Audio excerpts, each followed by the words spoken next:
TWR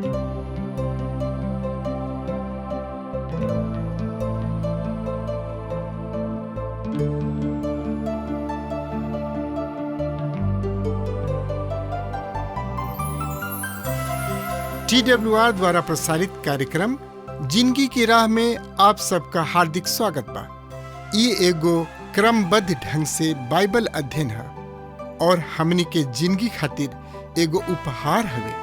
परमेश्वर चाहेले कि हर आदमी का जीवन पवित्र होखे, हर आदमी पाप से छुटकारा पाए ताकि दंड का भागी ना बने।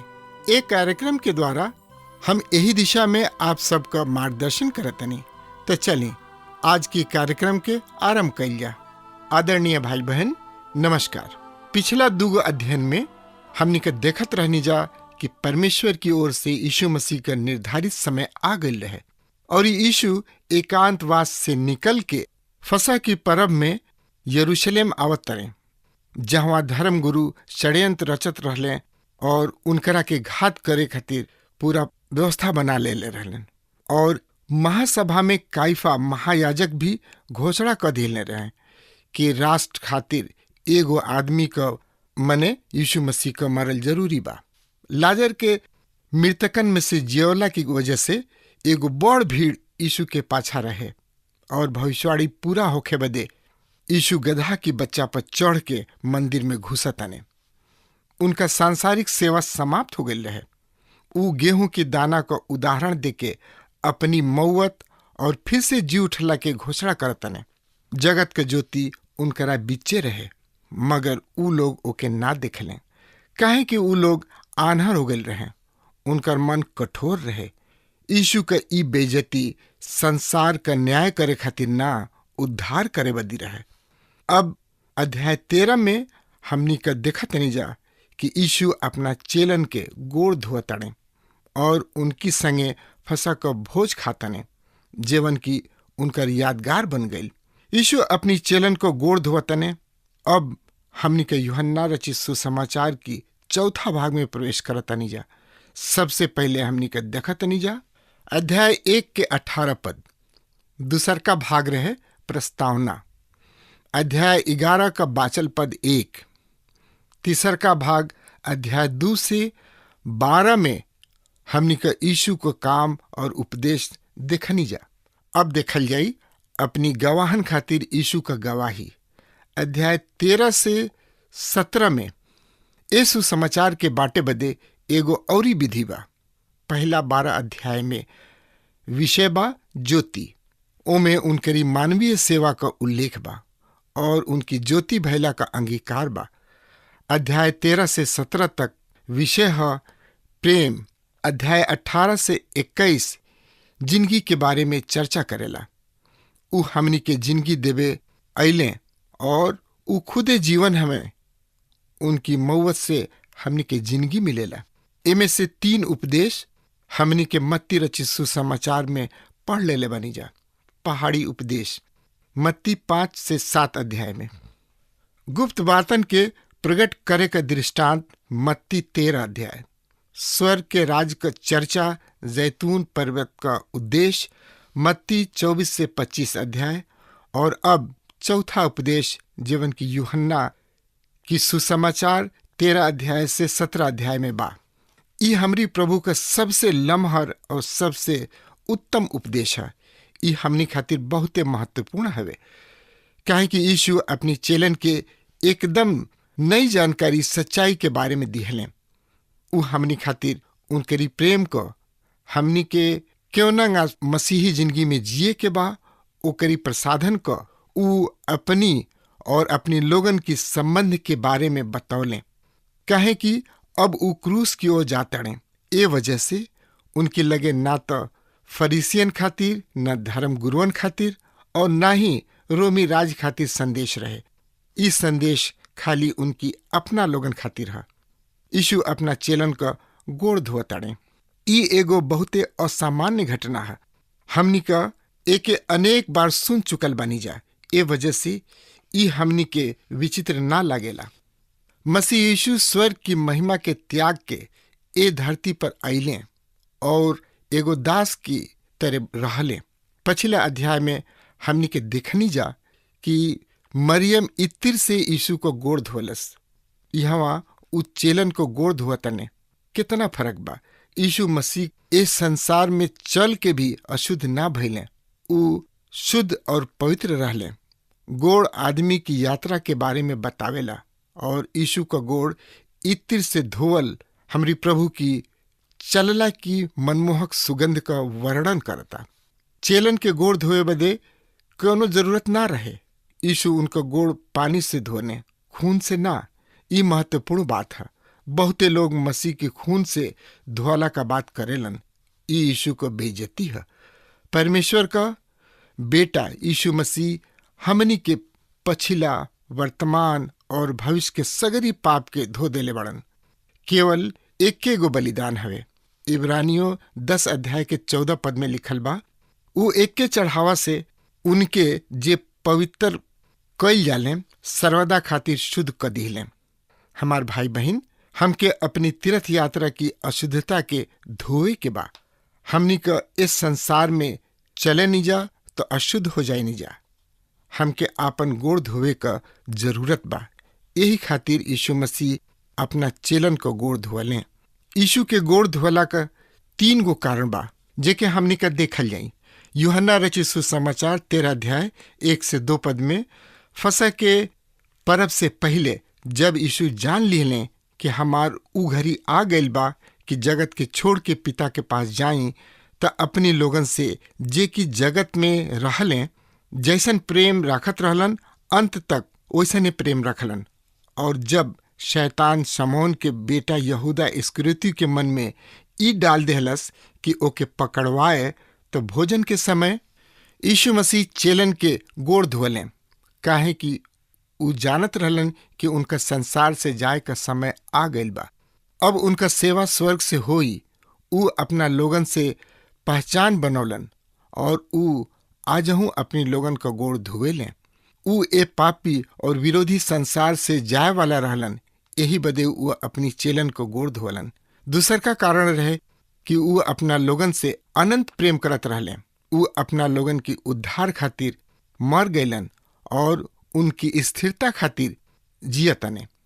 उ हमनी का अद्भुत उद्धार करता हमें, जीवन की हमनी से अनंत प्रेम करेलन।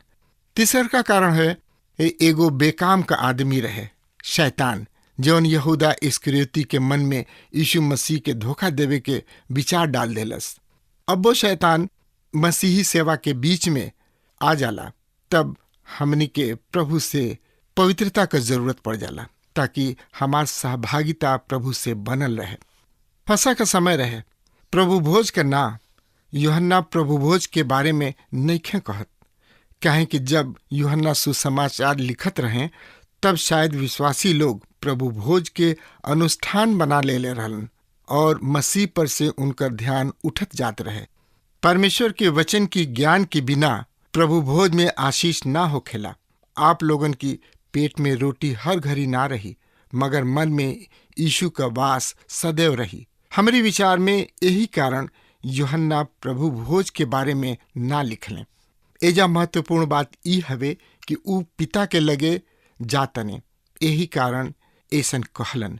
यूहन्ना रचित सुसमाचार 13 अध्याय 4 और 5 पद में लिखल बा, तब बर्तन में पानी भर के चेलन के गोड़ धोले और जौना अंगोछा से अपन करिया बंधले रहलन वही से पोछे लगलन। ई एगो दास का रूप रहे। यीशु दास का रूप काहे धारण कैलन? निर्गमन 21 अध्याय में जिंदगी भर की दास के व्यवस्था बा। अगर क्यों इब्रानी दास अपना मालिक के घराना में बियाह क के परिवार बसा ले और अपनी मुक्ति की बरिस ओ प्रेम की कारण जाए ना चाहे, तो ओकर मालिक दुआरी पर ओकर कान छेद के ओकरा के जिंदगी भर की गुलामी में राख सकत रहे। ई गुलामी ओकरी इच्छा से रहे। यीशु मसीह भी प्रेम की खातिर क्रूस पर आपन जान दिहलें कि हमनी के उद्धार मिल सके। उस स्वर्ग छोड़ के दास को रूप लिहलें कि हमनी का उनकरी साथे संबंध बन जाए। वो हमनी से हद से ज्यादा प्रेम करेलन। यूहन्ना 13 अध्याय और ओकरी 6 और 7 पद में लिखल बा, जब वो शमौन पतरस के लगे आइलन तब ऊ इनकरा से कहलन, हे प्रभु, का तू हमार गोड़ धोए चाहतड़ा? यीशु ओकरा के उत्तर दिहलन, जौन हम करतनी ते ओके नइखे जानत, मगर एकरी बात समझबे। कुछ लोगन का कहना है कि एके एगो संस्कार के रूप दे के हमनों के करे के चाही। अगर एमे एकर आत्मिक अर्थ बनल रहे तो कोनो बात निखे। कुछ लोगन का कहना बा कि ई दीनता का पाठ है, नीक बात है। पतरसो यह सोचत रहे, मगर प्रभु उसे कहलन, हम जीवन करतनी तू ओके अभी नइखे जानत, मगर एकरी बात बुझबे। यूहन्ना 13 अध्याय के 8 पद में लिखल बा, पतरस उनसे कहलस, तू हमार गोड़ कबो ना धो पैबा। ई सुन के यीशु उसे कहले, अगर हम तोहके ना धोई तो हमारी साथे तोहार कोनो साझा ना रही। यीशु की कहला का अर्थ का रहे? ई है कि ए शोधन के बिना उनकर संगति असंभव बा। फसह का पर्व यीशु की मौत का प्रतीक रहे। ऊ फसह की भोज से उठलें, अर्थात फिर जी उठलें और स्वर्ग में चढ़ गए। ऊ अंगोछा बांध के चेलन के गोड़ धोलें और चेलन से कहलन, अगर हम तुहन लोगन के शुद्ध ना करी तो हमारी साथे तुहन लोग का कोनो साझा नाही। मसीह आज हमनी के क्यों ना तरह धोएले? भजन संहिता 119 के 9 में लिखल बा, जवान आदमी चाल के क्यों ना उपाय से शुद्ध राखे, हमारी वचन के अनुसार सावधान रहला से। यूहन्ना 15 अध्याय ओके 3 पद में लिखल बा, तोहनी का ओ वचन की कारण जवन हम कहनी शुद्ध बाड़स। इफिसियो 5 के 25 और 26 में लिखल बा, मसीह भी कलीसिया से प्रेम करके अपना के ओकरी खातिर दे देलें कि ओके वचन के द्वारा पानी की स्नान से शुद्ध करके पवित्र बनाए। ई परमेश्वर का वचन है जौन विश्वासी के शुद्ध रखेला। पहला यूहन्ना 1 अध्याय के 9 पद में लिखल बा, अगर हम अपनी सगरी पाप के मान लें तो ऊ हमारी पाप के क्षमा करे और हमके सब अधर्म से शुद्ध करे में विश्वास योग्य और धर्मी हमें। ढेर लोग पाप के गंभीरता से ना ले लें। प्रिय भाई बहन, गोड़ हमारी चलला फिरला के दर्शावेला। जब हम ओकर आज्ञा ना मानेनी तब हम ओकरी मार्ग में ना चलेनी, यह पाप हवे जेवना के मान लिहल जरूरी है। यूहन्ना रचित सुसमाचार 13 अध्याय के 9 पद में लिखल बा, शमौन पतरस उनसे कहलस, हे प्रभु, त हमार गोड़ ना बल्कि हाथ और कपार भी धो दी। पहले तो पतरस अपन गोड़ हटा लिहलस, मगर जब यीशु कहलन कि एकरी बिना उनकरी साथे सहभागिता नाही, तब वो अपन हाथ और कपार आगे कर दिहलस। पतरस पूरा सहभागी होके रहल चाहत रहे। यूहन्ना 13 अध्याय के 10 पद में लिखल बा, यीशु उसे कहले, जे नहा ले ले बा ओके गोड़ के छोड़ और कुछ धोए के जरूरत नहीं खे। ऊ एकदम शुद्ध बा और ते शुद्ध बाड़े, सगरी ना। जे नहा चुकल बा ओके गोड़ के छोड़ और कुछ धोए के जरूरत नहीं खे। ओ युग में स्नान खातिर एगो सार्वजनिक स्नान घर होत रहे। नहैला के बाद जब वो घरे तक जास तब रास्ता में धूल माटी गोड़ में लाग जात रहे। ओ घरी सड़क पर कूड़ा भी पड़ल रहत रहे। घरे जाके गोड़ धोए के पड़त रहे। यीशु के ग्रहण करके हमनी का नहा चुकल बानी जा, मगर संसार का गंदगी गोड़ में लाग जाला। ऐसन क्यों न विश्वासी नहीं खे जे रोज अशुद्ध ना होकत होके। पहला यूहन्ना 1 अध्याय के 6 और 7 पद में लिखल बा, अगर हम कहीं कि उनकी साथे हमार सहभागिता बा और फिर अंधकार में चली तो हम झूठा हैं और सत्य पर ना चलीला। जैसे वो ज्योति में हमें वैसे ही हमहु ज्योति में चलें तो एक दूसरे से सहभागी बनल रही। और उनकर बेटा यीशु का खून हमनी के सब पाप से शुद्ध करेला। प्रिय भाई बहन, अपन गोड़ धोए से पहले हमके अपन पाप माने के बाद सबसे कठिन काम यह है। निरुत्साह, अनास्था, प्रेम का कमी आदि सब परमेश्वर की दृष्टि में पाप है, मगर मान लेबे पर उ क्षमा कर देले। अपन गोड़ उद्धार के हाथ में देवे के पड़ी, उहे हमके चलई हैं। हम अपनी मर्जी से बार बार गंदगी में ना जा पाए। यूहन्ना रचित सुसमाचार 13 अध्याय के 11 पद में लिखल बा, तो ऊ अपनी पकड़वावे वाला के जानत रहने, यही खातिर कहने के तोहनी में सब शुद्ध नइखे। यीशु यहूदा के जानत रहने कि ओकर नया जन्म नइखे भइल। ऊ ओके पकड़वाई, यही कारण कहलन कि सब शुद्ध नइखे। यूहन्ना 13 अध्याय 12 से 17 पद में लिखल बा, जब ऊ उनकर गोड़ धो भइले और आपन कपड़ा पहन के फिर बैठ गएलन तो उनसे कहे लगलन, का तू लोग समझला कि हम तोहन लोग के साथे का कहनी है?